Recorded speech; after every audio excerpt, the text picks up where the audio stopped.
Welcome to Series 2 of the GM Moving podcast, where we share with you how we are enabling people to get moving. I'm Eve, Strategic Director at Greater Sport, leading, supporting and connecting GM Moving, Greater Manchester's movement for movement. Supported by investment from Sport England, Greater Manchester partners have been taking a whole system, place-based approach to embed physical activity into everything, for happier, healthier, more connected communities and active lives for all. In each episode, we share stories of what this looks like in action in each of the 10 boroughs of Greater Manchester. In today's episode, I'm in Manchester Central Library, speaking with Chris Essex-Crosby from Wigan and Nicole, one of my Greater Sport colleagues in the Central GM local pilot team supporting work across the whole of GM. The latest Active Lives data suggests that over 70% of adults in Wigan are physically active for 30 minutes a week or more. Activity levels in Wigan were hard hit by the COVID pandemic, but are now showing faster signs of recovery than other places regionally or nationally. There is lots still to be done, however, to enable active lives for all, with 45 to 50% of people with a long-term health condition or disability, or those aged 75 plus, moving for less than 30 minutes a week. In today's conversation, you'll hear how partners are working and learning together to close these gaps. I start off by asking Chris how he likes to get moving.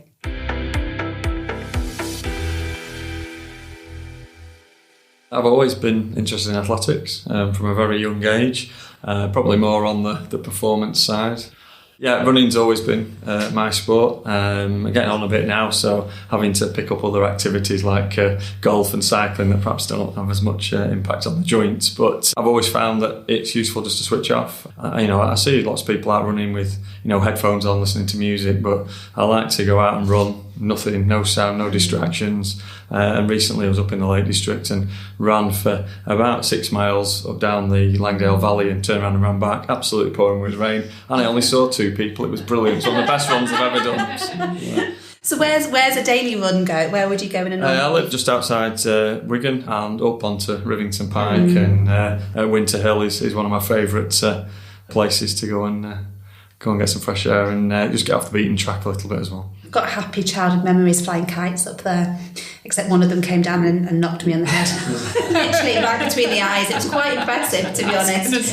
Yeah, very popular part, especially after COVID as well. I think, in fact, during COVID, a lot of people headed there. So I like to try and get perhaps a little bit further afield now than the main tracks, just to keep that peace and tranquility that I quite like. I've quite often been known to, not say I have a bad day, but get to something that you're sort of stuck with or whatever and think, you know what, go for a run for 20 minutes, come back, scribble some quick notes down just in case I forget it while I'm having a shower and something to eat, and then get back to whatever it was I was doing and start afresh, really. So true, isn't it? Yeah. For me, it's my bike, and it's like somehow turning my legs on the bike and the cogs start whirring in my head, and the things that I was stuck on all suddenly make sense. It's amazing. So that's you. And in terms of your work and your role, so what does that look like?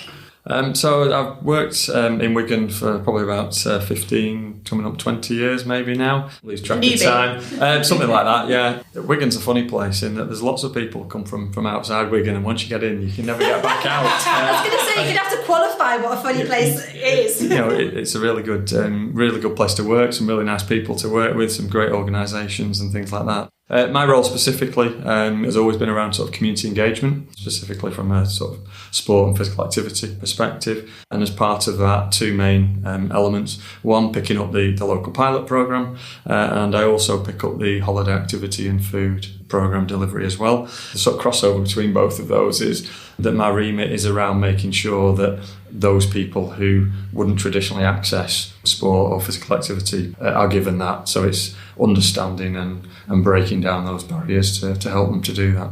Great. And within the context of the local pilot, I know we want to drop pilot, but for the sake of this conversation, we're talking about the local pilot and the learning from that. What's been a particular focus within Wigan? No, Wigan's taken the view that all three audiences are where we would like to have a look at. So in terms of anyone listening who doesn't know what those three audiences are, can you just tell us? Young people, those who are either unemployed or at risk of unemployment, and then finally those on long-term or with long-term health conditions. We also have a little bit of an overarching family approach as well. So, some might argue that perhaps anybody in Wigan falls into one of those categories somewhere, which doesn't necessarily help. Well, that's a good segue into challenges. Yeah. But maybe we should start with what's good. Yeah, Let's start with the good. I mean, have you got any particular kind of stories where it's brought you real joy or things you've seen on this journey? I'd like to focus on the successes anyway. I've always been a glass half full type person, so that's always a good place to start, like you say. I think for me, we got a couple of early wins, early hits in. Wigan has always sort of had this deal approach. It's been around for about 10 years now. The asset-based stuff and working with organisations. And while we've struggled because we've not necessarily had the voluntary sector overarching CVS that some of the other areas have had, we've always had a very strong voluntary sector as well. So we were able, through that sort of deal approach, to make some early quick wins, and one in particular, working with Groundwork, their Routes to Wellbeing programme. It's an employability scheme. They employed a gentleman, Neil Rimmer, professional footballer, who wanted to give something back to the local community, and he came in, sat almost in those employability schemes. So they'd be discussing, CV building, interview techniques, and if Neil sort of spotted that perhaps there was a bit of a lull in the conversation, he'd put his hand up and say, "Right, let's stop. Let's all go out for a walk and see where we get to, and then we'll come back." And the employability tutors were open to that and allowed him to do that. And there were times he'd grab a bag of sports equipment and he'd take them all onto the local park, and they'd be playing tennis and all sorts of things. So off the back of that, he would then talk to those clients on those courses, signposting them into cycling and walking opportunities. We were able to connect them in to a group called Gearing Up we have in Wigan that recycle bikes and get them some support as well to get them back on the bike. So whilst they didn't necessarily get the employment outcomes that obviously Groundwork had to look at, and we're working with the DWP for, the benefits from a health and wellbeing point of view for those individuals was noticeable and helped improve their confidence no end in terms of where they go next. And you see the ripple effects, don't you, of I think lots of those sort of partners working together in the place. So I saw fantastic pictures and videos over the weekend. 1,100 people out on bikes at Three Sisters. Oh yes, there were. Yeah, I mean the cycling and walking in Wigan has just taken off really. I think that was the largest numbers we've had. We've run that event now for a number of years. It's on a racetrack that is closed. Great to see all the kids down there. Everything from balance bikes to those who perhaps want to have a set a time and do a time trial around the track as well. Bike maintenance alongside it and lots of other stuff to go with it. So we were successful in getting some of the funding through the B Network for our infrastructure developments. I think we're getting on towards about 20 million. Could be slightly wrong there, but for some great infrastructure. But it came with an activation manager or some resource to support an activation manager. So whilst it was outside directly, I suppose the local pilot in Wigan, the connections that we were able to make, the cycling and the planning contacts we had on our local pilot steering group at the time, we were able to use some of the learning and share that across. So we've got an activation manager in post now. Our walking and cycling programmes, I say, have always been pretty strong, but they've gone up even further. I know lots of the other localities have kind of looked on really curious about the activation role you've got there and the difference that is making. And that sort of spreading of learning really across localities about what works and what doesn't work, and that test and learn is the whole sort of the premise, isn't it, of the local pilot? It's a really, really important part of the local pilot, and we've got a whole comprehensive evaluation. Each of the 10 boroughs has an embedded researcher. A lot of the kind of learning that's come out has been shared across through things like, the podcast. We also have process evaluation that kind of comes out every 6 months. months, and we try and distill those learnings down into bite-sized pieces and then distribute them throughout the 10 boroughs. We try and create a bit of a community of learning through, we have a monthly meeting called the Local Pilot Forums. We've, over the years, tried to create it as a space that's, you know, somewhere that you can come, not only talk about your successes, but also your challenges. And, you know, some of this work is quite challenging and it can feel like wading through treacle at times. So I'm also involved with the Holiday Activity and Food Programme, and they have their cluster meetings as well. And some of the same faces are on those meetings that are on the local pilot meetings, but actually the way those meetings engage and the conversations we have and the shared learning, some of that has come from the conversations we've had at local pilot. The local pilot certainly helped us all to get closer and has brought different people into those conversations as well, not just the traditional ones. So we know learning often comes from what doesn't work, from the failures, which is why it's been so important to create that space that you describe for safe and honest conversations around what is hard, what's challenging, what's not working. So go on then, we've done the good stuff. What's been really hard? The challenges then. So how long have you got? No, I was having this conversation with my line manager the other week. I had my annual appraisal, as you do, and obviously there was a question on there about challenges, and I sort of said, there aren't really challenges, it's more frustrations, I think. Everything is there to be broken down. I've always looked to try and break down barriers in everything that I've done and what have you. Okay, some might take a little bit longer and it'll be a bit harder to break down than others. There's always a solution somewhere. So for me, it's the frustrations in that Wigan was in a good place. We had the deal. We'd had all the networks. We had the steering group. Everything was there. We had a couple of really good starting points. Routes to Wellbeing, as I've mentioned, Rebooted, who were redistributing kit to people who couldn't necessarily afford it to get them going. When they were helping out the homeless and refugees and you name it, they were doing all that, some great stuff as well. And I think maybe we thought it was going to be easy, that we were quite a large pot of money. There's lots of people around the table. We're going to do some really great stuff and we're going to crack on and brilliant. And obviously, don't like to mention the COVID word and use that as an excuse, but what we were able to do off the back of that was then to reevaluate where we were. So previous to COVID, my role sat within a leisure trust in Wigan, and then as a result of COVID we came back in-house, and actually the last 12 months have been really good. We've made some fantastic connections internally that perhaps we were trying to make beforehand, became a little easier being on the inside. And we were able to get a bit more access to some of those senior leaders who were able to unblock some of those conversations for us.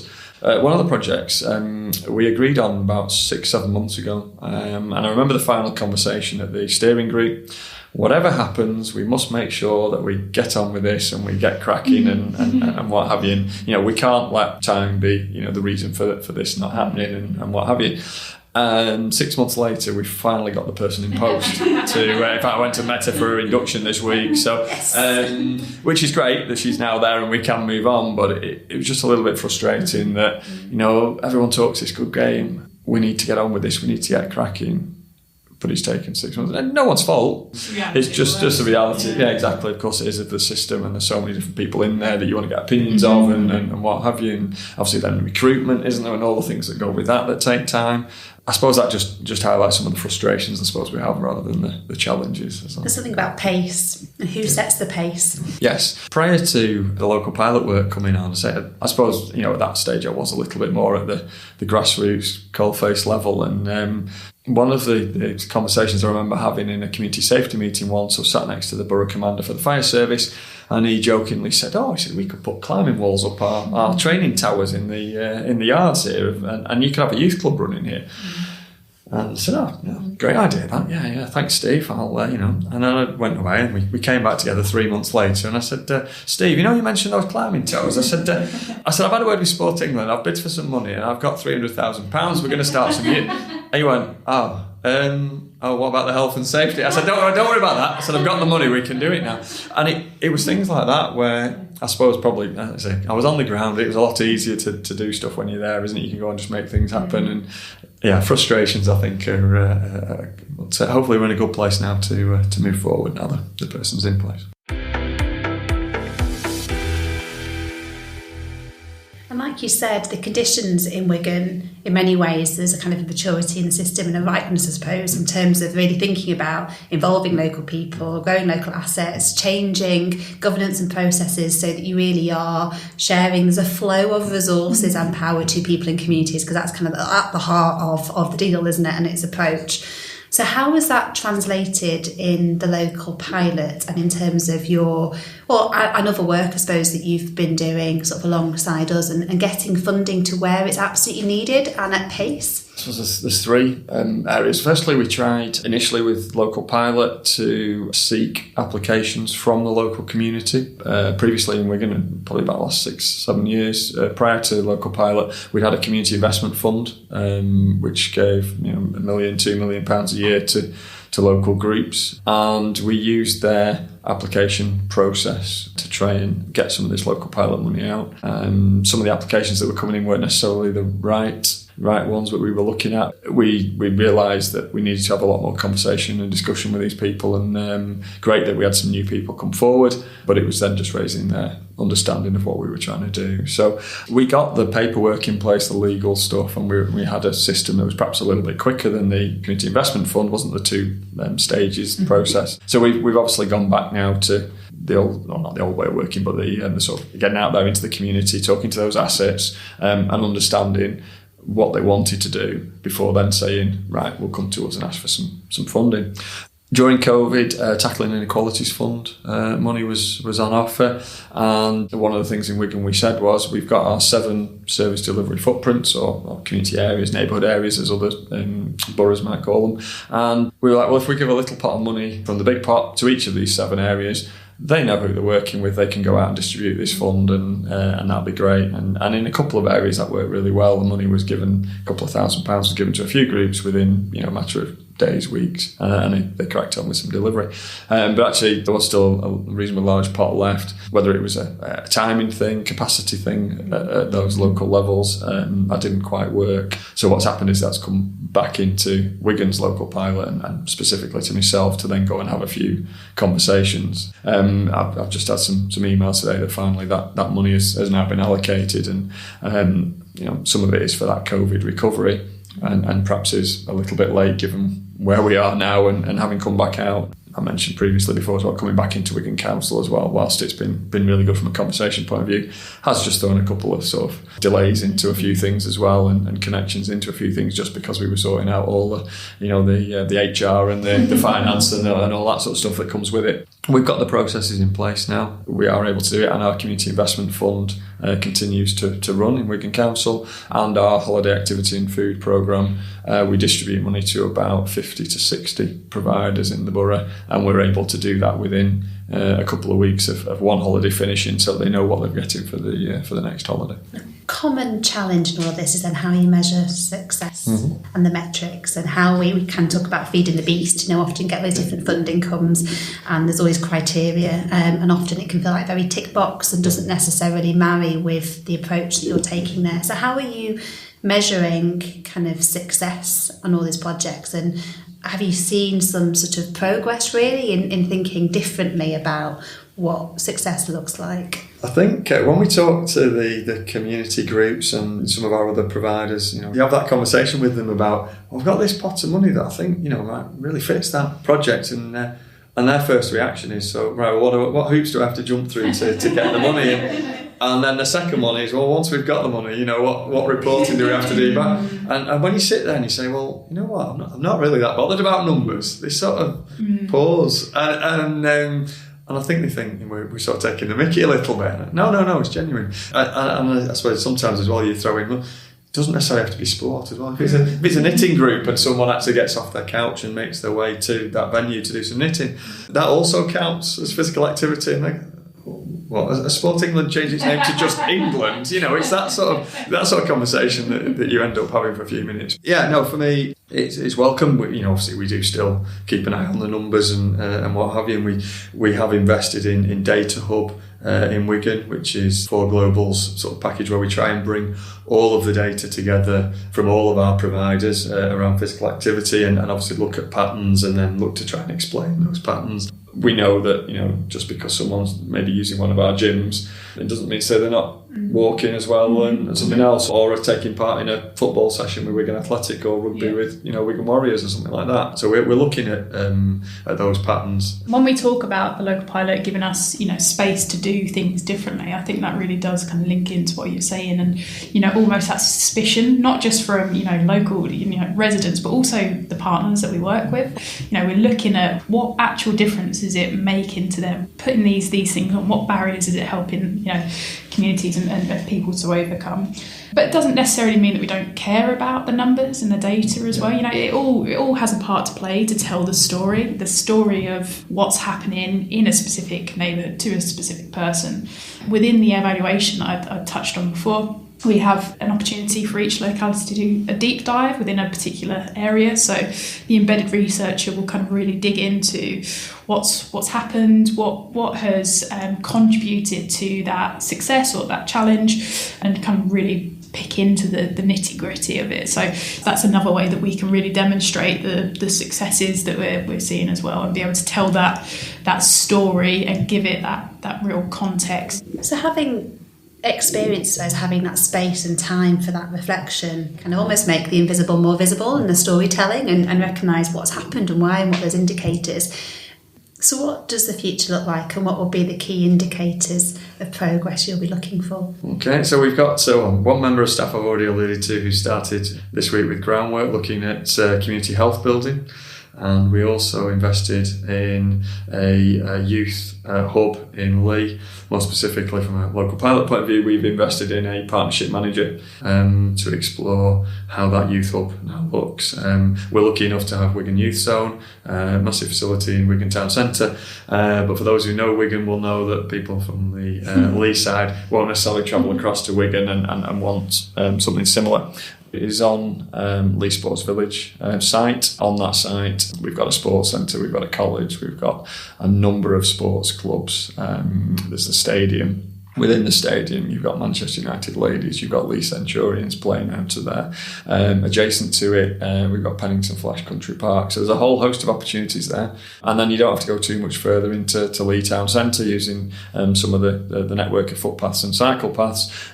A whole host of cultural and other opportunities out there as well. So I suppose from that point of view, with the youth hub stuff, it's looking at a new model of how our youth work programme would work. Youth work across the country has been obliterated, hasn't it, in the last 10 years. So it's what does that look like, and where can those young people go? And then from a community health building point of view, so again, recruited someone new this week. Her remit is to look particularly at where the voluntary sector fits into that community link worker process, really. We're very strong on investing in our community link workers in the borough. Our staff are very well trained up through the deal and more recently through some local pilot stuff to have those different asset-based conversations. But it's just making sure now that the voluntary sector can receive those referrals as and when they come through. And as part of that work, we've connected into the pivot to wellness that's sort of being talked about nationally. Howbridge Leisure Centre is one area we're looking at. We have 4 disused squash courts and some other space within the building, as well as then a reasonable amount of green space surrounding it that can be used. There's a little bit of capital money in the area for us to make some changes to that. And we've got a number of those partners around the table, including our community link workers and GPs and what have you, asking us for, well, we need to have a sink and we need to have a bed in the corner of the room if we're going to do consultations. But for the time being, what we can do is we can have our community link workers there doing a drop-in session 1 day a week. What we now need to do, and using our community health building investment, is make sure that then the voluntary sector groups are in there at the same time. So if we've got a diabetes clinic in or a musculoskeletal group in or whatever, that musculoskeletal group can be shown the swimming pool when there's water-based aerobics on, perhaps. And off the back of that, they might go, well, actually, I thought that was all for people who were over 80 and female, and actually, no, it's not, because there's lots of other people in there. I will go and give that a go. Well, here you go, here's a free voucher, go and try that. So for us, that's the 2 areas that we're looking at. We still have a little bit of money left over if anyone does have any bright ideas out there. There you go. But, need your contact details. Yeah, of course, yeah. But yeah, for us, now we've got 2 people in post in those 2 specific projects. I would like to hope that some of those timescale frustrations and what have you certainly won't be mine anymore. They'll be passed on to somebody else, I would think. But we can get things moving and have another good conversation like this maybe in 12 months' time and see where we're at. Great. Well, talking about getting moving, I know you've got a train to catch. I have, yeah. And I know you're good at running and you're fast, but I don't want to push you too much. So I think we'll call it a day. But it's been a pleasure, Chris. Thank you. Excellent. Really no, thanks very much. So thank you. Thanks, Nicole, as well. And enjoy some headspace. I will do, yes. All good. Thanks very much. No, it's a pleasure. Thank you. Thanks for listening to this GM Moving podcast episode. We've heard how moving matters to everybody and how we can all play a role to design moving back into everyday life. Now, we'd love to hear how you keep moving and the ways you are supporting others to live an active life. You can contact us on our socials. We're on Facebook and Twitter. Just search Greater Sport and don't forget the hashtag #DMMovingInAction. Please do share this episode with people and organisations who will find it useful. And join the movement for movement. A big thank you to everyone who's investing in this work and playing their part to test, to learn and to make this happen. This series is a Mike Media production.